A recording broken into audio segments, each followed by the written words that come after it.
Halo Sobat Investor, jumpa lagi di channel Investor Jelata. Kali ini saya akan sharing informasi salah satu emiten batubara ya, yang akan membagikan dividen interim cukup besar nih.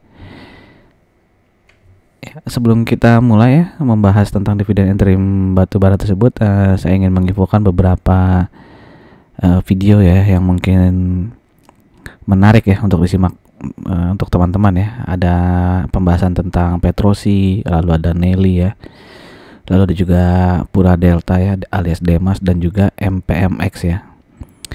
Di mana 4 perusahaan ini rutin ya membagikan dividen dan juga ada daftar dividen ya yang cum date-nya tanggal 14 sampai dengan 16 November ya. Jika teman-teman tertarik menonton salah satu atau semua video ini, nanti linknya saya taruh di kolom deskripsi. Oke, jadi emiten yang kita bahas adalah MCOL ya, alias Prima Andalan Mandiri ya, dimana ini perusahaan yang bergerak di pertambangan dan perdagangan batubara, sekaligus juga menyediakan jasa kontraktor penambangan ya. Plus ada angkutan lautnya juga nih untuk bongkar muat batubara. Dimana MCOL ini memiliki tambang di Kalimantan Utara ya. Lalu batubara perseroan ini, batubaranya si MCOL ini termasuk batubara yang memiliki nilai kalor cukup tinggi ya, antara 4.600 sampai dengan 5.100 kilokalori per kilogram ya. Dan kadar abu dan sulfurnya rendah ya. Jadi kalau sulfurnya rendah berarti emisinya ya atau polusinya juga lebih rendah gitu ya. Nah, ini cadangan batubara dari MCOL ya, dimana yang provennya alias terbuktinya itu 96,12 juta metrik ton, yang terestimasi ya atau yang terkira itu 75,5, jadi totalnya sekitar 171,62 ya juta metrik ton. Nah, lalu MCOL juga memiliki itu tadi ya, anak usaha yang bergerak di bidang transportasi ya, terutama untuk mengangkut batubara. Jadi ada beberapa kapal tunda nih ya, bisa dilihat sini jumlahnya ya, 19 ya, yang 1100 horsepower. Lalu juga tongkang ya, tongkang minyak, kapal tanker, sampai dia punya floating crane juga nih ya. Oke, lalu di tahun 2022 ya, ini pasar ekspor dari MCOL ya, yang keluar negeri paling banyak ke India, lalu Cina ya, yang ketiga yang keluar negeri itu adalah Kamboja, dan seterusnya bisa teman-teman lihat di tabel ini ya. Nah, sampai saat ini komposisi kepemilikan saham dari MCOL itu ya mayoritas dipegang oleh PT Edika Agung Mandiri ya, 61,2%. Lalu publiknya itu 9,18% ya. Lalu ada perorangan juga nih ya, Bapak Handi Glivirgo, Dia Sugianto, dan sebagainya. Oke, nah si MCOL ini ya memiliki beberapa waktu lalu, bulan Juli kalau nggak salah, kan ada perusahaan Mandiri Herindo Adi Perkasa yang IPO ya, kode tikernya itu MAHA ya. Nah, itu pemilik MAHA dengan MCOL ya, pemilik mayoritasnya itu sama ya, yang dimiliki oleh nih tadi ya, PT Edika Agung ya. Jadi 46% saham MAHA itu dipegang oleh PT Edika Agung ya. Nah, tadi kan PT Edika Agung juga memiliki saham MCOL ya, 61,2%. Jadi ini bisa dibilang pemilik utamanya sama ya, antara MCOL dan MAHA. Oke. Nah, ini sampai ini ya, Handi Glivirgo juga punya saham nih ya di MAHA ya. Oke, sebelum kita masuk ke laporan keuangannya, saya kembali mengajak teman-teman yang mungkin baru mampir di channel ini atau yang sudah sering mampir tapi belum subscribe untuk mensubscribe channel ini. Jangan lupa klik loncengnya juga ya, agar tidak ketinggalan ya informasi-informasi yang mungkin berharga untuk teman-teman. Oke, kita masuk ke laporan keuangan. Flashback dulu ke tahun 2022, di mana profit dari MCOL ini naik ya 34% ya, menjadi 5,23 triliun ya, di mana tahun 2021 itu hanya 3,88 triliun. Nah, bagaimana di kuartal 3 di 2023 ya? Bisa lihat sini dari kuartal 1 sampai kuartal 2 dan kuartal 3 nih profitnya menurun ya. Ya, jadi di kuartal 1 turun 15% dibandingkan kuartal 1 2022, lalu kuartal 2 turun lebih dalam lagi 31%, dan sekarang kuartal 3 juga turun lebih dalam lagi ya, 39%. Pendapatannya juga turun ya, kecuali di kuartal 1 ya, yang masih naik 17% ya, tapi profitnya turun 15% nih. Itu bisa dilihat kenaikan dari biaya produksinya nih ya. Bisa dilihat misalnya kuartal 1 2023 biaya COGS biaya produksinya tuh 2,17 triliun, di tahun lalu tuh hanya 1,37 triliun tuh ya. Oke, nah misalnya di kuartal 3 nih, tahun ini 2,13 triliun, tahun lalu 2,18 ya. Oke. Turun dikit sih ya, tapi kan dia pendapatannya turun banyak ya, dari 3,76 triliun menjadi 3,08 tuh ya. Beda berapa tuh? Hampir 600 miliar ya. Makanya profitnya juga berkurang ya, 39% nih.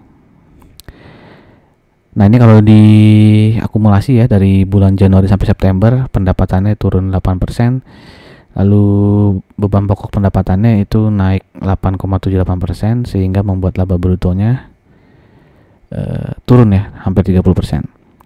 Lalu laba usahanya turun 31,6% ya, karena bisa lihat sini beban penjualan juga naik nih ya, dari 16,3 juta dolar menjadi 23,7 juta dolar ya. Lalu laba bersihnya ya, yang bisa didistribusikan kepada pemilik entitas itu turun 30,5% ya. Nah, ini pendapatannya ya, dimana ekspornya dari Januari sampai September tahun ini ya, itu 469,6 juta dolar, dimana ini turun ya, 24% dibandingkan tahun lalu nih. Oke. Tapi yang penjualan batubara lokalnya naik nih ya, naik sebesar 161,19% ya. Oke, nah ini data yang Januari sampai Juni ya. Di Januari sampai Juni itu ekspornya hanya turun 19% ya. Berarti pas ke September penurunan ekspornya makin dalam tuh ya. Yang tadinya 19% menjadi 24% ya. Yang lokalnya juga ternyata turun nih, penjualan lokal ya. Yang tadinya ada kenaikan 225%, tapi sekarang jadi hanya naik 161% ya. Oke, bisa lihat sini revenue-nya ya. Intinya dari kuartal 1, kuartal 2 dan kuartal 3 itu selalu turun, begitupun profitnya ya. Yang kuartal 1 masih bisa 1 triliun, sekarang turun ya menjadi 684 miliar. Oke, dengan laporan keuangan yang terus turun ini ya, kalau disetahunkan ya, PER dari MCOL itu 5,48 ya, dengan PBV 2,02. ROE-nya 37,24% ya. ROE-nya turun banyak lah nih ya, dibandingkan tahun 2022 maupun 2021 ya. Ya, hutangnya sedikit ya si MCOL ini ya, 0,25. Nah, kalau kita bandingkan dengan subsektornya nih, subsektor oil, gas, and coal ya, PR-nya itu rata-rata 5,71. Jadi PR-nya MCOL ya dekat dengan rata-rata subsektornya.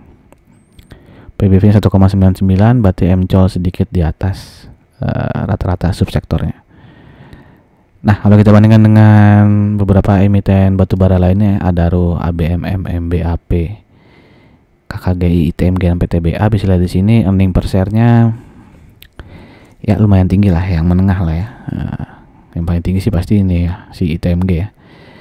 Lalu PER-nya juga menengah ya, bukan yang paling murah ya, karena di sini yang PER paling kecil ya si ABMM dan ITMG ya, yang paling tinggi MBAP. Lalu untuk PBV juga bukan yang paling murah ya. Oh, yang paling tinggi mana nih PBV-nya ya? 2,13 ya, paling tinggi ya. ROE-nya juga ya, ROE-nya juga dia paling bagus nih ya, karena paling besar. Dan DR-nya lumayan termasuk rendah lah ya. Tapi ini pada rendah semua nih batubara ya, kecuali si ABMM nih ya, yang sampai 1,76 nih ya. Jadi kalau secara rasio yang menarik kemana ya? Bingung juga nih. Ya Adaro oke lah ya, PR-nya 3,25, PBV 0,66 ya. Adaro dan ITMG lah ya yang menarik ya. Ya MCOL juga menarik sih ya. Nggak tahu kalau teman-teman gimana ya, mungkin bisa tuliskan ya saham batubara favorit teman-teman ya, atau mungkin malah yang tidak ada di list ini ya. Kan masih ada ya, kayak Indika Energi gitu ya, belum saya masukin di kolom ini. Oke, ini chart karena sebelumnya saya pernah buat juga ya. Ketika MCO mengeluarkan laporan keuangan kuartal 2, saya taruh chart ini ya, di mana waktu itu saya bilang supportnya ada di 4.500 ya. Sampai dengan 4.700 dengan resisten 5.200 ya. Ternyata habis itu dia turun ya. Turun sedikit aja tuh ya. Ngelewatin supportnya ya ke berapa nih? 4.300-an ya. Jadi mungkin buat ngegocek retailer aja nih supaya buang barang gitu ya. Terus akhirnya dia sempat sideways lalu sekarang naik ya. Udah ditembus lagi nih resisten 5.200 ya, dia naik. Dan sekarang ini ya kayak ada ya bisa dibilang ini double bottom lah ya di 5.600-an ya.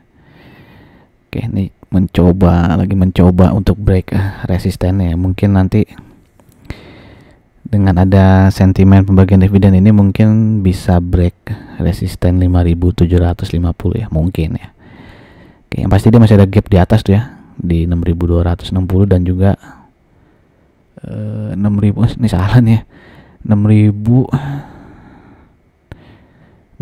mungkin ya, 6.600 6.700 ini ya. Oke, ada gapnya di situ ya. Ini gap karena dulu bagi dividen langsung ini ya, turun. Oke, ini historinya ya, karena dia baru IPO juga nih, MCO tahun 2020 kalau nggak salah ya. Ya, tapi langsung bagi dividen ya, 2 kali biasanya, interim dan final ya. Nah, kali ini dividen kumdatnya ini ya, yang interimnya itu 20 November ya, dengan besaran Rp250. Harga penutupan hari ini ya, Selasa ya, 14 November itu 5.600, sehingga dividen yield untuk interimnya saja 4,46% ya. Nah, jumlah dividen ini berarti 32% dari laba MCOL ya, sepanjang Januari sampai dengan September 2023. Dan kalau kita lihat histori di sini biasanya dividen interimnya akan lebih besar nih ya. Dividen finalnya akan lebih besar daripada dividen interimnya. Kalau dilihat apa nih, 2 kalinya lah ya. Ya, hampir 2 kalinya ya. Jadi dividen interimnya aja udah 4,6% ya. Pastinya mungkin tadi dividen finalnya bisa lebih besar lagi ya. Ya, tapi bisa aja ya kalau keadaan memburuk ya. Bisa aja sama sekali nggak bagi dividen, jangan-jangan ya. Ya, tapi besar harapan tetap bagi dividen final lah ya. Biasanya dividen final di bulan apa nih? Bulan Mei ya. Oke, demikian saja informasi dari saya. Silahkan tuliskan pendapat teman-teman ya. Apakah dividen MCOL ini masih menarik ya? Atau sebaiknya di skip aja nih. Karena juga harga batu bara nggak naik-naik ternyata ya. Masih di bawah terus itu ya. Oke, demikian saja informasi dari saya, semoga bermanfaat untuk teman-teman. Sampai jumpa lagi di video-video berikutnya. Salam jelata.